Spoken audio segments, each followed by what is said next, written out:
Financial year 23-24 जो चालू हो चुका है, ये अप्रैल महीने में हम बैठे हैं।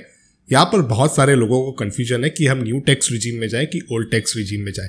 देखिए, एक चीज आपको ध्यान में रखनी बहुत ज्यादा जरूरी है। अगर आपने टैक्स रिजीम सिलेक्ट नहीं किया तो by default new tax regime का ही सिलेक्शन रहेगा और उसके बाद आपका जो एम्प्लॉयर है आपके टीडीएस की कैलकुलेशन न्यू टैक्स रिजीम के अनुसार ही करेगा। फिर लोग परेशान हो जाते हैं कि कंपनी का एचआर और फाइनेंस टीम हमें सपोर्ट नहीं करते, यहाँ पर बहुत ज्यादा हमारे टैक्स काट लिया है। तो यहाँ पर गलती आपकी है, आपको टैक्स रिजीम सिलेक्ट करना है। अगर आपने नहीं किया तो न्यू टैक्स रिजीम आपका कंसीडर किया जाएगा। और अगर आप भी कंफ्यूज्ड हो गए हो ना कि ओल्ड टैक्स रिजीम को सिलेक्ट करें या तो न्यू टैक्स रिजीम के साथ ही बने रहे, तो आपको कुछ डिडक्शंस के बारे में जानकारी होना बहुत ज्यादा जरूरी है, क्योंकि कुछ डिडक्शंस ऐसे हैं जो केवल और केवल ओल्ड टैक्स रिजीम में ही अप्लीकेबल है। न्यू टैक्स रिजीम के डिडक्शन की जो लिस्ट है वो बहुत छोटी हो चुकी है। लेकिन आज के इस इन्फॉर्मेटिव वीडियो में मनानी दिपिन आपकी हेल्प करेगा। अब ये मनानी दिपिन कौन है यार? मैं हूँ फाइनेंशियल कोच, जो आपको बताएगा कि कौन सी ऐसे अलाउंसेस है जो न्यू टैक्स रिजीम में भी अप्लीकेबल है और ओल्ड टैक्स रिजीम में भी आपको उनके एग्जम्पशंस मिलती रही हैं, और कौन से ऐसे अलाउंसेस है जिनके एग्जम्पशन केवल आपको ओल्ड टैक्स रिजीम में ही मिलेगी, न्यू टैक्स रिजीम में नहीं मिलेगी। पूरी लिस्ट आपके साथ डिस्कस करूंगा, तो आप बने रहिए मेरे साथ।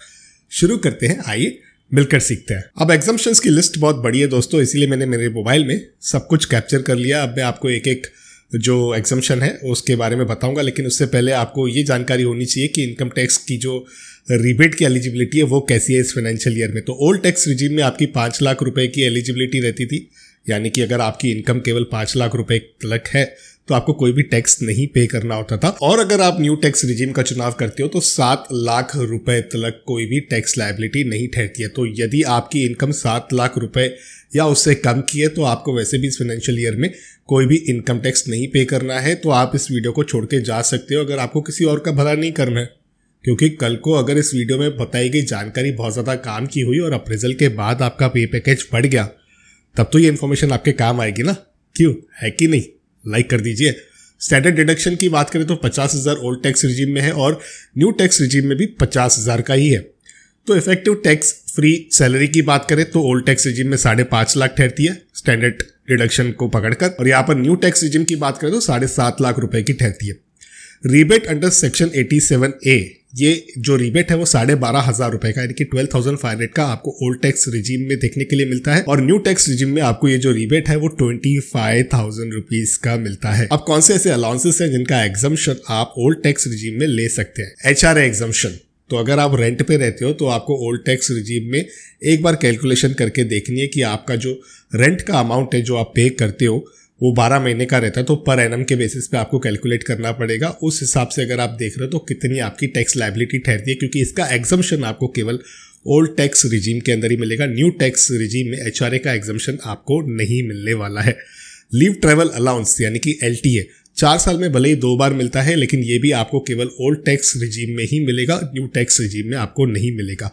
फूड अलाउंस, ये भी आपको ओल्ड टैक्स रिजीम में ही मिलेगा, न्यू टैक्स रिजीम में नहीं मिलेगा। मेडिकल इंश्योरेंस प्रीमियम जो आप पे करते हो अपने हेल्थ को लेकर, वो भी आपको केवल ओल्ड टैक्स रिजीम में मिलेगा, न्यू टैक्स रिजीम में नहीं मिलेगा। और इस वजह से ना मुझे पर्सनली ओल्ड टैक्स रिजीम इतना ज़्यादा अट्रैक्टिव नहीं लगा। एटलीस्ट ये वाला एग्जम्पशन गवर्नमेंट को न्यू टैक्स रिजीम में भी देना चाहिए था। मैं जानता हूँ कॉर्पोरेट एम्प्लॉयज़ कहते हैं कि हमारा तो इंश्योरेंस कंपनी की तरफ से ही हमें मिलता है, लेकिन क्या पता वो कब लैप्स हो जाए, यानी कि क्या पता आप कब जॉब स्विच कर लो, क्या पता आप रिटायर हो जाओ, क्या पता आप अपना कुछ बिजनेस स्टार्ट करो, तो उस दिन आप क्या करोगे? यानी कि उस टाइम पे आपकी जो एज है उसके हिसाब से आपको बहुत ज़्यादा प्रीमियम पे करना पड़ेगा। इसीलिए मेरी आपसे ये गुजारिश है कि आप पहले इस चीज़ को ज़रूर करें, यानी कि नीचे डिस्क्रिप्शन में दी गई लिंक है जो पॉलिसी बाजार की है, तो पॉलिसी बाजार के थ्रू आप 1 करोड़ का इंश्योरेंस स्टार्ट होता है मात्र 400 रुपए पर मंथ के अमाउंट से। यहाँ पर आपको 250 से भी अधिक प्लान देखने के लिए मिलेंगे जिनमें से आप अपना सिलेक्शन कर सकते हो, और ये प्लान सारे कोविड-19 ट्रीटमेंट्स को भी कवर करते हैं। इंस्टेंट परचेस आप कर सकते हो, किसी भी तरीके का मेडिकल की रिक्वायरमेंट नहीं होती है, और यहाँ पर सेक्शन 80D के अंदर आपको 75,000 रुपीज तक का टैक्स बचाने में भी ये प्रीमियम कहीं ना कहीं हेल्प कर सकता है। अब पॉलिसी बाजार की सबसे अच्छी बात मुझे ये लगती है कि यहाँ पर आपको डेडिकेटेड रिलेशनशिप मैनेजर मिल जाता है, और 100% क्लेम्स असिस्टेंस के मदद से पूरी डॉक्यूमेंटेशन की जो जर्नी होती है उसकी गाइडेंस भी आपको पॉलिसी बाजार के माध्यम से मिल जाती है। 30 मिनट्स क्लेम सपोर्ट है, यानी कि जब भी आप क्लेम रेज करते हो तो पॉलिसी बाजार की टीम 30 मिनट्स के अंदर आपको कांटेक्ट कर देती है। और क्योंकि पॉलिसी बाजार एक ऑनलाइन पोर्टल है तो यहाँ पर कमीशंस वगैरह का झंझट नहीं है। आपको प्रीमियम्स काफी पॉकेट फ्रेंडली देखने के लिए मिलेंगे। यहाँ पर काफी कॉम्पिटिटिव रेट्स में आप अच्छा हेल्थ इंश्योरेंस अपने लिए और अपने परिवार के लिए ले सकते हैं। और जैसे मैंने कहा, केवल कॉर्पोरेट इंश्योरेंस पर आप डिपेंडेंट नहीं रहिए, क्योंकि काफी ऐसी सिचुएशंस होती है जहां पर कॉर्पोरेट इंश्योरेंस सफिशिएंट नहीं होता है। और जब भी आप जॉब स्विच करते हो या चेंज करते हो, या जैसे मैंने कहा कि आप अपना कुछ स्टार्ट करने जा रहे हो, तो वो एक पीरियड होता है जहां पर अपने हेल्थ इंश्योरेंस को लोग इग्नोर कर देते हैं और उसके बाद कहीं ना कहीं कोई मेडिकल इमरजेंसी की वजह से उनको बहुत ही बड़ा नुकसान उठाना पड़ सकता है। इस वजह से आपको अपना एक हेल्थ इंश्योरेंस होना बहुत ज्यादा जरूरी है, जो इमरजेंसी के टाइम पे कहीं ना कहीं आपको बहुत काम भी आएगा। और पॉलिसी बाजार इस रिक्वायरमेंट को बखूबी समझता है, इसीलिए आपको पूरे प्रोसेस के दौरान प्रॉपरली गाइड करते हैं। यहाँ पर किसी भी प्रकार की मिस सेलिंग नहीं होती है, सारी इनकी जो लाइंस है वो रिकॉर्डेड होती है। और पॉलिसी बाजार के पास दोस्तों डेडिकेटेड क्लेम सपोर्ट डिपार्टमेंट भी है, जो आपको क्लेम्स के टाइम पे बहुत ज्यादा हेल्प करते हैं। और यहाँ तक पॉलिसी होल्डर अगर हॉस्पिटल में क्लेम के टाइम पे उसे कोई इश्यू हो रहा है, कोई प्रॉब्लम हो रही है, तो उस समय पर भी पॉलिसी बाजार से बहुत ही अच्छा सपोर्ट आपको देखने के लिए मिलता है, क्योंकि पॉलिसी बाजार के जो एग्जीक्यूटिव्स है वो विजिट करके आपकी जो भी प्रॉब्लम है उसे रिजॉल्व करने में आपकी हेल्प करते हैं। तो मेरी मानिए, आप ऑनलाइन तुरंत नीचे डिस्क्रिप्शन में दी गए लिंक के माध्यम से अपने हेल्थ इंश्योरेंस प्रीमियम को एक बार चेक करें और पॉलिसी बाजार से अपने हेल्थ इंश्योरेंस को बाय करें। अब अगले एग्जम्पशन की तरफ चलते हैं, जो है वॉलेंटरी रिटायरमेंट को लेकर जो आता है सेक्शन 1010C के अंदर। तो ओल्ड टैक्स रिजीम और न्यू टैक्स रिजीम दोनों में इस अलाउंस का एग्जम्पशन आप ले सकते हैं। ग्रेच्युटी जो अंडर सेक्शन 1010 में आता है, इसका भी एग्जम्पशन आपको न्यू टैक्स रिजीम और ओल्ड टैक्स रिजीम में मिल जाएगा। लीव इनकैशमेंट जो अंडर सेक्शन 1010AA के अंदर आता है, वो भी आपको न्यू टैक्स रिजीम और ओल्ड टैक्स रिजीम के अंदर देखने के लिए मिलेगा, यानी कि उसका एग्जम्पशन आप ले सकते हैं। Transport allowance for specially abide person, इसका एग्जम्पशन भी न्यू टैक्स रिजीम और ओल्ड टैक्स रिजीम में लिया जा सकता है। दूसरे डिडक्शंस की बात करें, प्रोफेशनल टैक्स जो कटती है 200 रुपये हर महीने, हाँ एक महीने 300 रुपये कटती है, कुल मिलाकर 2500 रुपये सालाना कटती है। तो इसका जो एग्जम्पशन है दोस्तों केवल आपको ओल्ड टैक्स रिजीम में ही मिलेगा। Interest on home loan under section 24B on self occupied और वैकेंट प्रॉपर्टी, ये आपको केवल ओल्ड टैक्स रिजीम में ही मिलेगा, यानी कि इसका एग्जम्पशन आप ओल्ड टैक्स रिजीम में ही ले सकते हैं। तो अगर आप ऐसे घर में रहते हो जहां पर आपने लोन ले रखा है, या आपने घर ले रखा है लोन पर, आप किसी और शहर में रहते हो, तो डेफिनेटली आपको उसका जो एग्जम्पशन है इंटरेस्ट के ऊपर, वो केवल ओल्ड टैक्स रिजीम में ही मिलेगा, न्यू टैक्स रिजीम में नहीं मिलेगा। Interest on home loan under section 24B on let out property, यानी कि आपने प्रॉपर्टी दे रखी है, चढ़ा रखी है रेंट पे, तो उस पर अगर आपने लोन ले रखा है और इंटरेस्ट पे कर रहे हो, तो उसका एग्जम्पशन आपको ओल्ड टैक्स रिजीम और न्यू टैक्स रिजीम दोनों में ही मिलेगा। इस पर आप कंफ्यूज बिल्कुल नहीं होइएगा। आपका खुद का घर है, खुद का मकान है, आपने होम लोन लिया है, उस पर इंटरेस्ट जो आपने पे किया है, केवल ओल्ड टैक्स रिजीम में ही उसका एग्जम्पशन मिलेगा। आपका खुद का मकान है, आप उसमें रहते नहीं हो, आपने किराए पर दे रखा है, तो उसका एग्जम्पशन आपको दोनों टैक्स रिजीम के अंडर मिलेगा। 80C का जो बेनिफिट है दोस्तों, जो आपकी LIC पॉलिसियां हैं, यूलिप है, PPF है, उसका एग्जम्पशन केवल आपको ओल्ड टैक्स रिजीम में मिलेगा, न्यू टैक्स रिजीम में नहीं मिलेगा। NPS में अगर आप कंट्रीब्यूशन करते हो अंडर सेक्शन 80CC-D1B, यानी कि जो सेल्फ कंट्रीब्यूशन होता है, उसका एग्जम्पशन आपको केवल ओल्ड टैक्स रिजीम में मिलेगा, न्यू टैक्स रिजीम में नहीं मिलेगा। वहीं पर NPS का अगर आपका जो कंट्रीब्यूशन है 80CC-D सबसेक्शन 2 के अंडर आता है, यानी कि आपका जो एम्प्लॉयर है वो कंट्रीब्यूट करता है, तो उसका एग्जम्पशन आपको दोनों ही टैक्स रिजीम में देखने के लिए मिलेगा, यानी कि ओल्ड टैक्स रिजीम में भी उसका एग्जम्पशन है और न्यू टैक्स रिजीम में भी उसका एग्जम्पशन है।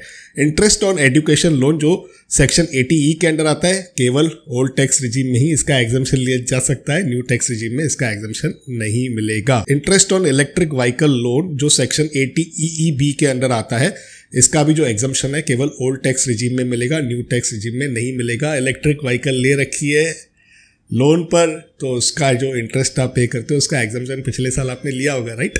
ये साल अगर आपको लेना है तो ओल्ड टैक्स रिजीम में आपको रहना पड़ेगा। यहाँ पर डोनेशन की बात करें, यानी कि पॉलिटिकल पार्टी या ट्रस्ट को आप देते हो, जो सेक्शन 80G के अंडर आता है, उसका एग्जम्पशन भी आपको केवल ओल्ड टैक्स रिजीम में मिलेगा, न्यू टैक्स रिजीम में नहीं मिलेगा। सेविंग बैंक इंटरेस्ट अगर आपको आता है, सेविंग बैंक अकाउंट होगा आपका, उसमें जो पैसे रखते हो, तो 10,000 रुपये तक अगर आपको इंटरेस्ट इनकम आती है, जो अंडर सेक्शन 80TTA के तहत क्वालिफाई होती है, तो उसका एग्जम्पशन आपको ओल्ड टैक्स रिजीम में मिलेगा, न्यू टैक्स रिजीम में उसका भी एग्जम्पशन नहीं मिलेगा। आप अगर सीनियर सिटीजन है तो 80TTV के अंडर सेविंग बैंक अकाउंट का इंटरेस्ट जो है उसका एग्जम्पशन मिलता है, जिसकी लिमिट भी बहुत अच्छी है, तो आपको ओल्ड टैक्स रिजीम में ही इसका बेनिफिट मिलेगा। डिसेबल्ड इंडिविजुअल का जो एग्जम्पशन मिलता है सेक्शन 80U के अंडर, वो भी केवल ओल्ड टैक्स रिजीम में मिलेगा, न्यू टैक्स रिजीम में नहीं मिलेगा।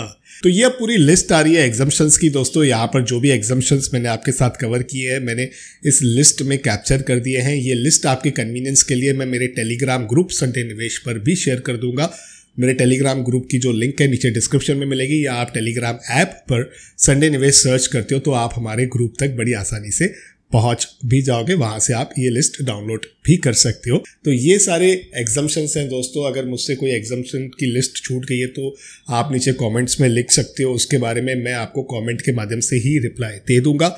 यहाँ पर अगर आपके कोई सवाल है, सुझाव है, तो आप उन्हें भी नीचे कमेंट्स के माध्यम से लिख सकते हो। आपके दोस्त हैं, कॉलीग्स हैं, सोच रहे हैं कि कौन सी टैक्स रिजीम का चुनाव करें, तो उनके साथ ये वीडियो शेयर करें ताकि वो समझ पाए कि कौन सी एग्जम्पशंस के लिए वो एलिजिबल है, किस हिसाब की उनकी सैलरी है, तो वो अकॉर्डिंगली प्लान भी कर पाए।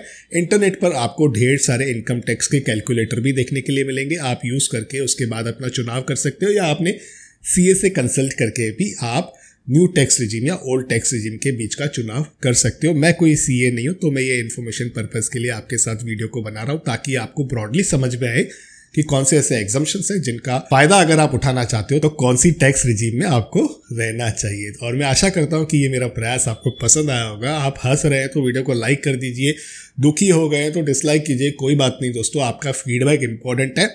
और जैसे मैंने कहा कि आपके जो भी सवाल है उन्हें नीचे कमेंट्स के माध्यम से लिखिए। हेल्थ इंश्योरेंस आपका और अपने परिवार का जरूर लीजिएगा। नीचे डिस्क्रिप्शन में पॉलिसी बाजार की लिंक, उसी लिंक के माध्यम से आप अपने हेल्थ इंश्योरेंस के प्रीमियम्स एक बार चेक कर लीजिए। और पर्सनल फाइनेंस से रिलेटेड वीडियोस देखना अगर आपको पसंद है तो मेरे इस यूट्यूब चैनल को तुरंत से सब्सक्राइब कर दीजिए और बेल आइकन को दबा दीजिए ताकि मेरे आने वाले सारे वीडियोस का अपडेट आप तक पहुंच सके। तो इसी के साथ करते हैं कंक्लूड आज के इस इन्फॉर्मेटिव वीडियो को। यहीं पर जल्द मिलते हैं किसी और इंटरेस्टिंग टॉपिक के साथ किसी और दूसरे वीडियो में, लेकिन तब तक अपने हेल्थ का और वेल्थ का जरूर अच्छे से ख्याल रखिएगा।